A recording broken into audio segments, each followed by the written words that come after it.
மாலத்தீவு நாடை பத்தி கேள்விப்பட்டிருப்பீங்க. அதோட அமைப்பு பாத்தீங்கன்னா 1200 தீவுகளுக்கு மேல இருக்கு. ஒவ்வொரு தீவும் 100-1000 கிலோமீட்டர் தூரத்துல தான் இருக்கும். நம்ம ஊர்ல உடம்பு சரியில்லைன்னா பக்கத்துல இருக்க ஹாஸ்பிட்டல் போறதுக்கு ரொம்ப எமர்ஜென்சினா நம்ம ஆம்புலன்ஸ்ல போவோம். ஆனா இங்க உள்ள மக்களுக்கு அப்படி கிடையாது. ஸ்பீட் போட்ல தான் போயிட்டு இருந்தாங்க. அதுவும் கடல் ரொம்ப ரஃபா இருந்தா ரொம்ப கஷ்டமா இருக்கும்.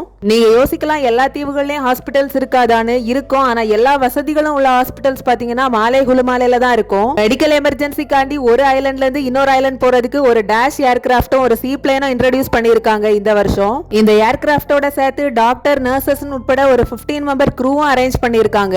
மட்டும் கிடையாது, இந்த ஏர்கிராஃப்ட் இந்தியா, ஸ்ரீலங்கா, தாய்லாந்துக்கும் போற மாதிரி அரேஞ்ச் பண்ணிருக்காங்க. ஆனா இது இன்னும் ஆப்ரேட் பண்ணல.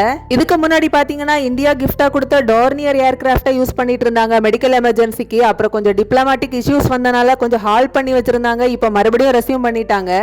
எப்படி பார்த்தாலுமே இந்த ஊர் மக்களுக்கு மெடிக்கல் ஃபெசிலிட்டிஸ் கொஞ்சம் கஷ்டமா தான் இருக்கு.